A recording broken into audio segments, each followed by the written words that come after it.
Your phone steals 8 hours of your week, not due to a lack of discipline, but because it's designed to steal your attention. Notifications, infinite scroll, red dots, they are all designed to steal your focus. The question isn't whether you're distracted. The question is whether you're going to keep funding the theft. Time works like money. You need a budget. After work and sleep, you have limited disposable hours left. In this video, I'll show you my scheduling system. It prepares for interruptions. It cuts out distractions. Most importantly, it protects the time that helps you move forward.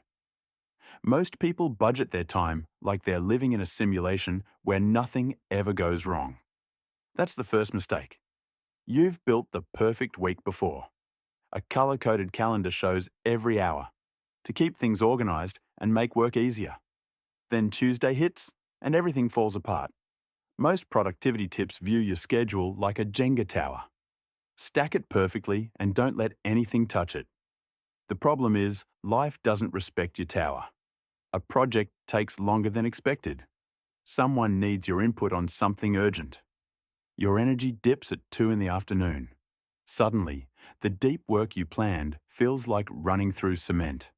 The real problem isn't a lack of discipline. You're building fragile systems that expect perfection in a world designed for chaos. Every schedule you create assumes 3 things that are never true.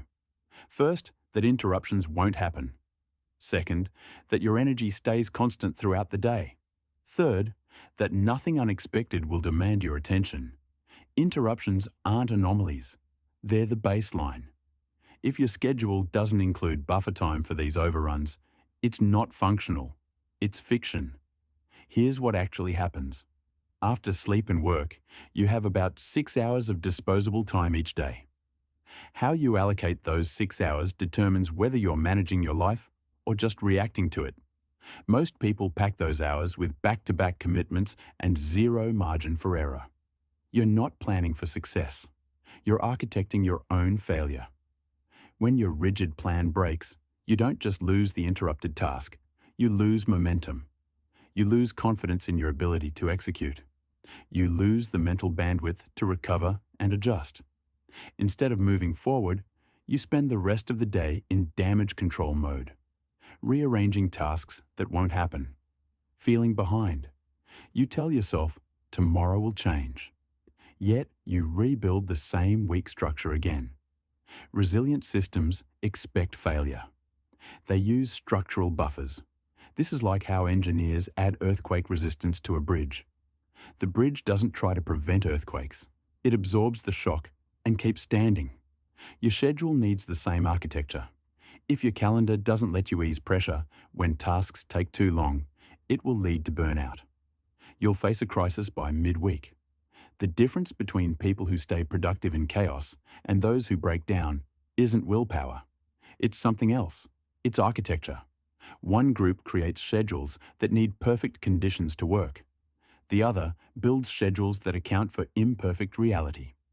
They protect their high-value work with barriers. They leave space for the unexpected. They plan their week to handle disruptions. This way, they keep moving forward. Your schedule should be antifragile, not just resistant to disruption, but designed to absorb it without breaking stride.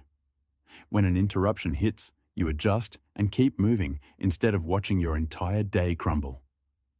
The biggest problem with building a flexible system is that humans are terrible at deciding what actually deserves our flexibility, and what's just a loud distraction demanding attention it hasn't earned. The Eisenhower Matrix gives you the filter. 4 quadrants. Urgent and important. Important but not urgent. Urgent but not important. Neither urgent nor important. Simple structure. But most people never use it because they're too busy reacting to whatever's screaming loudest. Here's the trap. Your brain is wired to respond to urgency, not importance. That's why you spend your day answering emails and putting out fires while your actual goals collect dust. Urgency triggers an immediate response. It feels productive. You're taking action, checking boxes, clearing notifications. But action without direction is just motion, and motion without progress is wasted bandwidth. Quadrant 1 holds genuine crises and hard deadlines. The project due tomorrow. The emergency that can't wait. These tasks demand immediate attention because the cost of delay is real. Quadrant 2 is strategic work that builds your future. The planning, the skill development, the relationship building. No deadline, no crisis, just compound value over time. Quadrant 3 is other people's priorities disguised as yours. The meeting that could have been an email. The favor that's urgent for someone else but irrelevant to your goals. Quadrant 4 is the time theft you're funding voluntarily. Quit mindless scrolling. Avoid pointless tasks. Do activities that matter. Top performers focus on Quadrant 2 first. The important but not urgent work. They know that Quadrant 1 will inevitably expand and consume whatever space you leave open. If you don't protect time for strategic work before the week starts, urgent tasks will claim every available hour. You'll finish the week worn out from tackling problems instead of creating. To clear space for Quadrant 2, make no your default response. If a request brings little joy or low value, decline it. Most people fill their schedules with Quadrant 3 and 4 tasks. This leaves no room for what actually moves their life forward. Then they're surprised when a year passes and nothing changed. Same job, same skills, same plateau. The calendar was full, but the direction was wrong. Every Sunday, audit your upcoming week.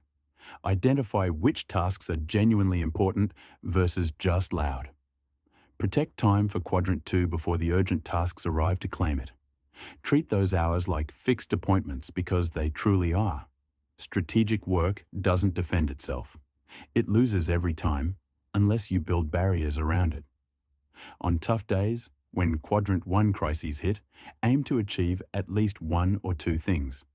This stops zero-sum days and keeps a mindset of progress, even when chaos takes over. The matrix isn't about doing more. It's about doing less, but protecting the right less with structural barriers.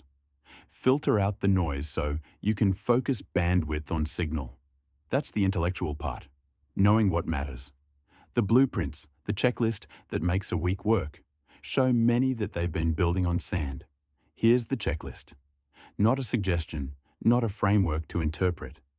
A simple step-by-step way to boost your resilience each week. Step 1. Choose 3 to 5 SMART goals for the week. Not 10. Not a vague intention to be productive. 3 specific, measurable outcomes that would make the week a win, even if everything else falls apart. SMART means specific. You define exactly what gets accomplished. Measurable. You know when it's done. You can achieve it. It's realistic based on the time you have. Relevant. It moves your goals forward. Time-bound. It has a deadline. Step 2. Break each goal into clear tasks with internal deadlines. This is where most people stay too abstract. Work on presentation isn't a task. Draft slides 1 through 5 by Tuesday, 3 p.m. is a task. The specificity makes you focus on real progress, not just going in circles. Step 3. Pick your planning tool and stick with it. Digital calendar like Google Calendar, project manager like Trello, paper planner, notes app. Doesn't matter. What matters is that it becomes your single source of truth and you'll actually open it every day. The best system is the one you use, not the one that looks impressive. Consistency beats sophistication. Step 4. Time block your week. But here is the critical part. Build in buffer time. For every hour of focused work, add 15 minutes of buffer. For every meeting, add 10 minutes. This is your structural resilience. The blocks handle the overruns and interruptions that will occur, no matter what you plan. Plan for 70% of your available time, not 100%. That last 30% is for the chaos that will surely come uninvited. Step 5. Daily check-ins. 5 minutes each morning to confirm your top 3 tasks. 10 minutes each evening for an end-of-day reflection. Check what you achieved, what to carry over, and update tomorrow's plan. This prevents small slips from becoming week-long derailments. Step 6. Maintain 2 lists. One for things to do, one for things actually done. The second list gives you a tangible sense of results that keeps momentum alive. You're not just tracking what's left, you're documenting what moved. Step 7. Weekly review. Every Sunday, review what worked, what didn't, and what drained energy without adding value. This is how the system improves instead of repeating past mistakes. Step 8. Plan self-care and downtime intentionally.